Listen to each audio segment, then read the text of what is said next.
Well, to use a cliche term, it's a bloodbath on the Lal Street right now. The Nifty is below 9,000. The Sensex is 3,000 points down. Let's go across to Purva for more on this. So, Purva, once again, we're seeing the markets, tanking, and it's gone even worse. It's 3,000 points down on the Sensex. Absolutely. In fact, this the term that you use, bloodbath, is absolutely right.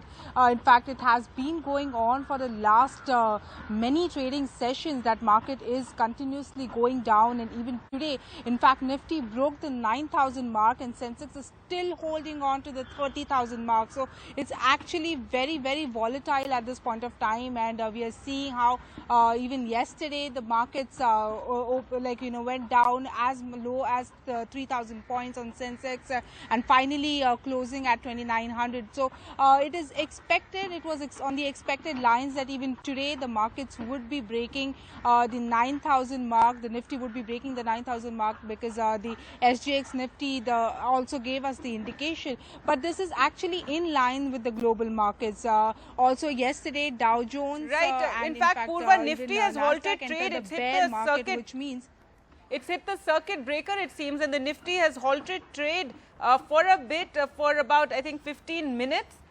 Yes, we've already hit that, what you call the circuit breaker.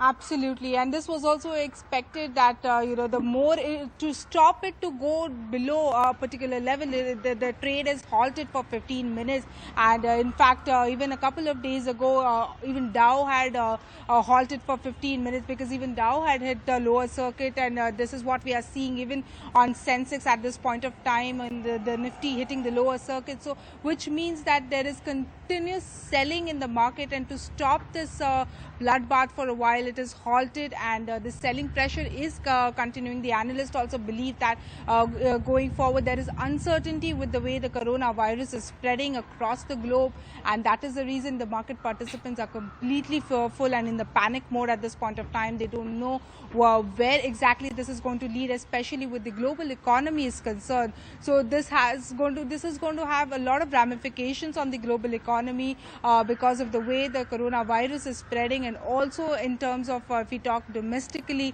even in India, it will have ramifications on the economy. If we remember, even our economy has not been that great. The last quarter absolutely. Just Purva, I'm going to just interrupt here. I want to go across to Dhirendra, who's joined us. Dhirendra Kumar is with us, and just find out more about what's happening on the Lal Street. Dhirendra Kumar, founder and chief executive, Value Research. Thank you so much for speaking to us, sir. Dhirendra, what would you say about what's happening right now, and how do you view this? How long do you think this will last?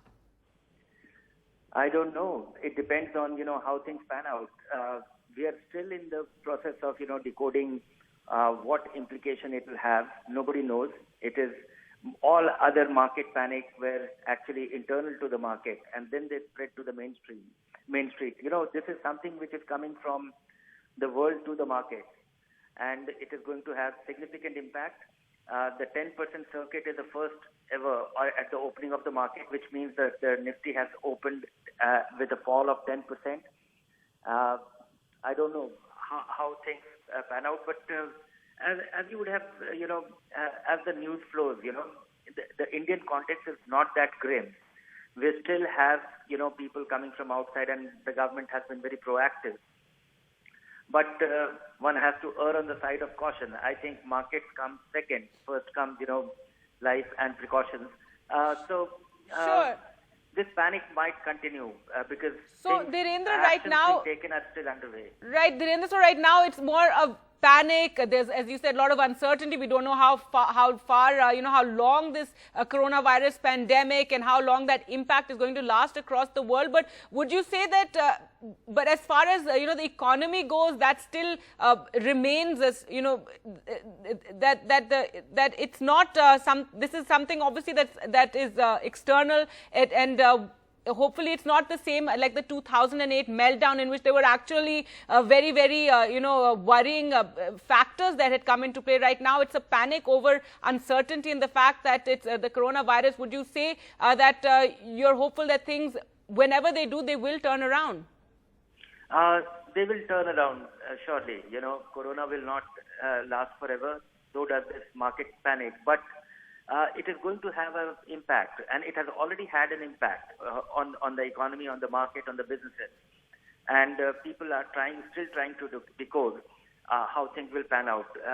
It is going to have a negative impact. The behavior of people, which has an economic consequence, is showing up, and people are unable to, price it properly. All right, and for some, investors right now, what would your advice be to them? There's all this talk of, picking up shares at good prices, etc., etc. But right now, it's not even clear whether we're seeing the bottom of this market yet. It is very hard to, catch the bottom. So I would say that, investors, there are 2-3 kind of investors. Investors who just came in. If you don't have time on your side, then, square up your losses whenever you can. Possible that, you may not even be able to square up your losses today. But if you have time on your side, remain invested.